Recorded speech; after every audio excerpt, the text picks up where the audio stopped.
this was the same opponent from the previous Benoni game that we looked at, and he clearly wanted absolutely nothing to do with the modern Benoni main lines, or maybe he's concerned with the Benko gambit or something else, but he just didn't want any of it.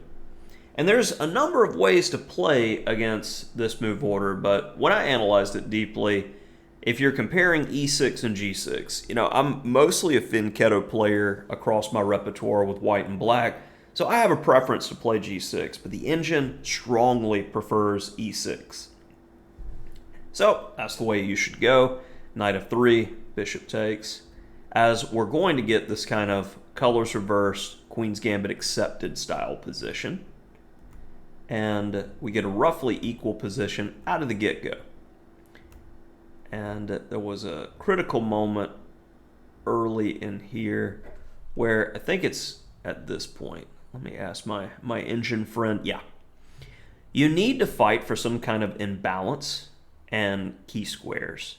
So this is the moment that a5 is necessary to try to play for a little bit, because if b5, we're going to get the c5 square. And if a move like queen b3 happens, I can kind of take everything here and then get a decent square to pressure the weak b pawn.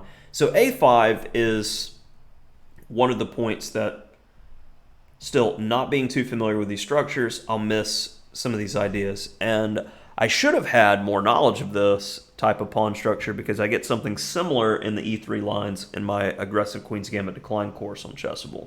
But a5, that's a critical move in memory marker to fight against the extension of the pawns. But I played rook c8, missed the idea, and now the position's just equal as we have a symmetrical pawn structure. The only difference is white has a little bit more space, but it remains to be seen if that's an advantage. So we have an equal position. And having some experience with my opponent the last game, I felt like he was trying to force things when it wasn't necessary. So I'm going to make a move that is what I feel is going to be provocative to try to get my opponent to, induce some mistakes, some fishing, if you will. So I play knight d5. And the plan that I eventually use in the game with rook c7 is probably most accurate, but knight d5 is looking, I want to force something like e4. Well, then I get the f4 square for the knight, and I'm just attacking all day, and I'm having a good time. But he goes queen b3. a5 should definitely be in consideration again, but I had a blind spot to it. So I continue with rook c7, followed by queen a8. And my opponent tries to force something. Give me that. Rook fc8. Now I have the bishop pair in the open position. The queen, even though she's put away on a8, she's still in unison with the bishop. So there are some tactical possibilities there for the future. And the open c-file that we have control over. So, clip, clip, knight c4. And no hurry. I have the bishop pair, and my opponent's been trying to change things. So I'm just going to give it back to you. What would you like to do? cd2. And here, I just completely missed it. I was having too much fun with the squeeze. Knight c3 just gets the job done on the spot here, as taken on e2 and queen c8, bishops versus knight. It's this type of position. It's lights out. I play knight f6, which ruins a lot of the advantage. But same sort of themes when I'm looking at, just poor execution on my part.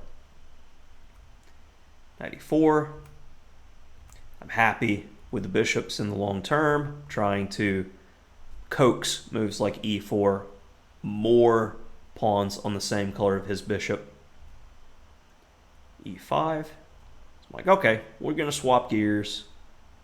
And I'm looking, again, more fishing, just looking to see if I can get you to do what I want you to do. King f2. So let's go queen b7. He should go g3 here, but I think he misses after bishop f3. What did he miss? Well, he missed that you can't take back with the king or knight and keep the pawn structure intact. So he's got to take and compromise the structure. Now his king's never going to have safety again. So queen d5, maintain that tension and pressure.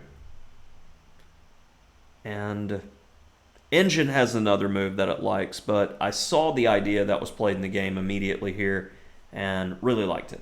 I played G5 straight away, and F6 was the first choice of the machine, but felt that you can make a natural move here and fall all apart.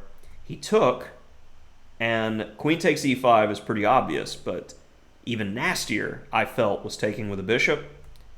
As queen takes e5, you feel like you're protecting the pawn, but it's that, And my opponent actually resigned here out of shock, terror, and potentially awe.